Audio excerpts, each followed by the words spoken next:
لا حول ولا قوة إلا بالله العلي العظيم. أعوذ بالله من الشيطان الرجيم. بسم الله الرحمن الرحيم.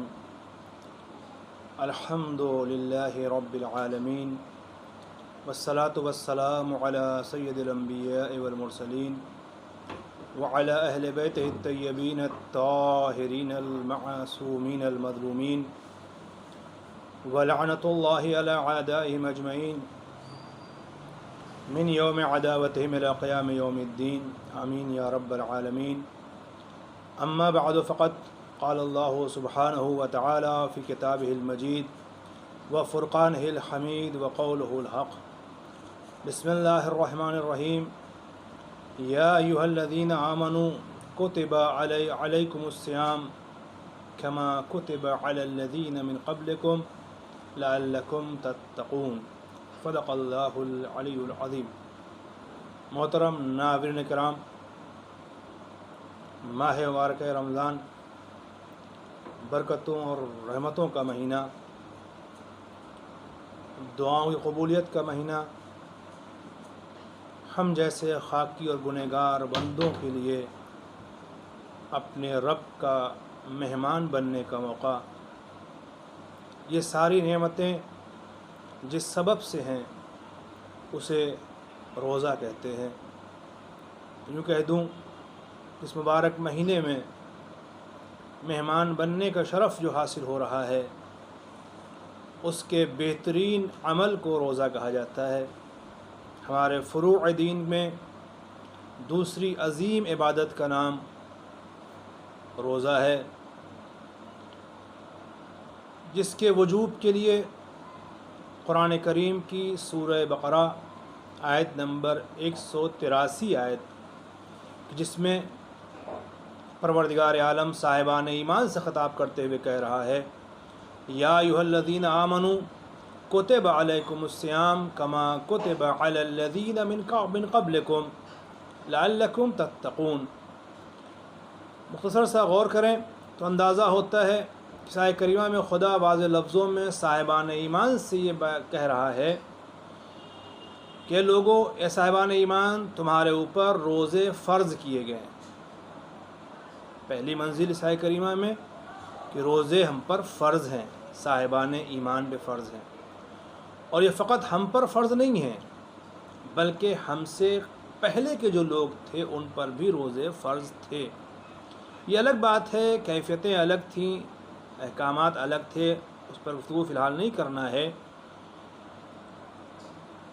پروردگار یہ روزے ہم پر فرض کیوں کیے ہیں؟ یہ روزوں کو واجب قرار دینے کا فلسفہ کیا ہے؟ اس کے پیچھے حکمت اور مصلحت کیا پوشیدہ ہے؟ یہ کسی اور سے پوچھنے کی ضرورت نہیں ہے.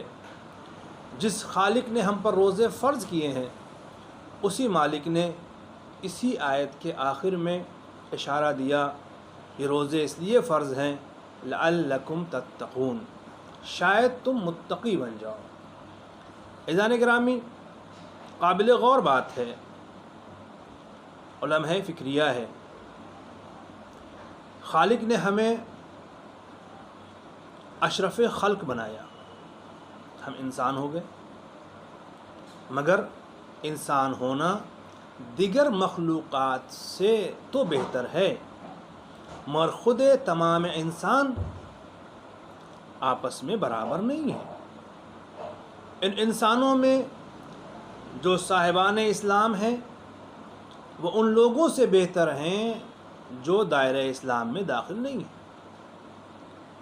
جو حضرات مرحلہ اسلام سے ترقی کر کے درجہ ایمان تک پہنچ گئے، وہ ان لوگوں سے بہتر ہیں جو فقط زبان سے کلمہ پڑھ کر کے مرحلہ اسلام تک ہی رہ سکے اور یہ اقرار ان کے دلوں تک نہیں پہنچا. اور پھر ان میں وہ افراد جو صاحبان ایمان ہو گئے، اگر ایمان کا مرحلہ ہی کمال کا آخری درجہ ہوتا تو صاحبان ایمان کو متقی بنانے کی ضرورت نہیں تھی. صاحبان ایمان سے یہ کہنے کی ضرورت نہیں تھی یا ایھا الذین آمنوا اتقوا اللہ وکونوا مع الصادقین، اے صاحبان ایمان، تقوی الہی اختیار کرو اور سچوں کے ساتھ ہو جاؤ۔ یہ اہل ایمان کو تقوی کی دعوت دینا اس بات کی علامت ہے کہ تقوی کا درجہ ایمان سے بلند ہے۔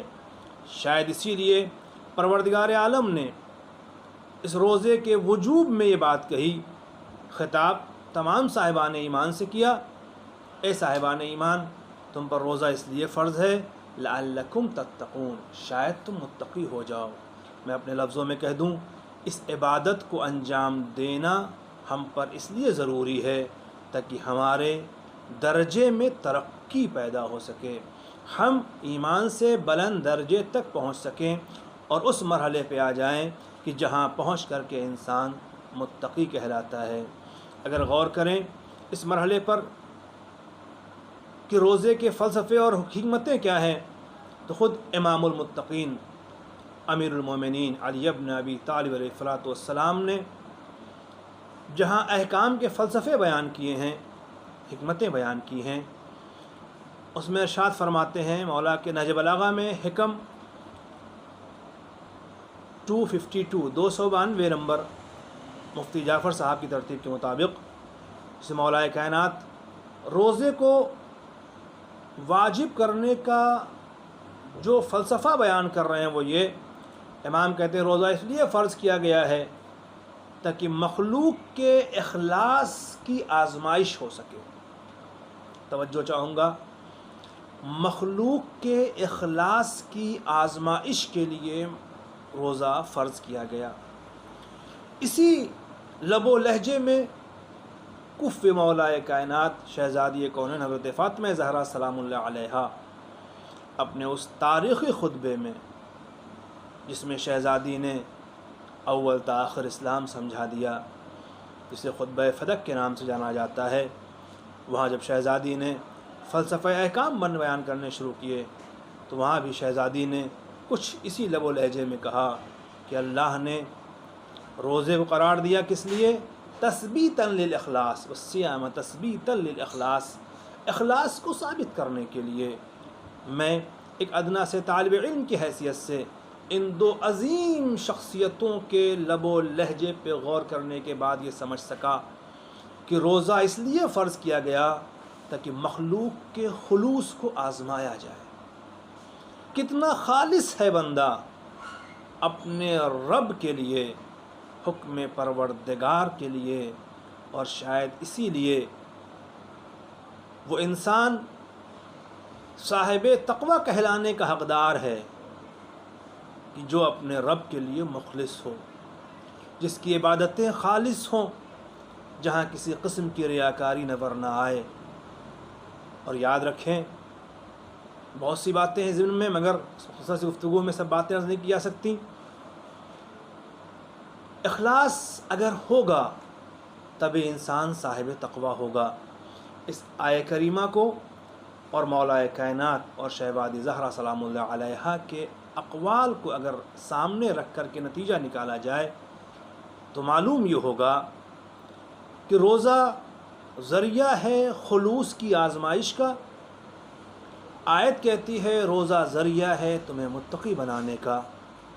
میں طالب علم کی حیثیت سے یہ نتیجہ اخذ کر سکتا ہوں، اگر بندہ مخلص ہوگا، اس کے اندر اخلاص پایا جائے گا، تبھی وہ متقی بن سکتا ہے، تبھی وہ صاحبان تقوی کہلانے کا حقدار ہو سکتا ہے۔ یوں کہہ دوں تبھی وہ امام المتقین کی امامت میں چلنے کے قابل بنے گا، جب اس کے پاس اخلاص پایا جائے گا۔ خدا کی بارگاہ میں دعا کرتا ہوں پروردگار اپنے اس مبارک مہینے میں ہمیں خالص عبادت کی توفیق عنایت فرمائے اور ہم سب کو اپنے مخلص بندوں میں شریک ہونے کے لائق بننے کی توفیق عنایت فرمائے، زمانے کے امام کا ظہور جلد فرمائے اور ہم سب کو امام کے خادموں میں شمار فرمائے۔ ربنا تقبل منا انک انت السمیع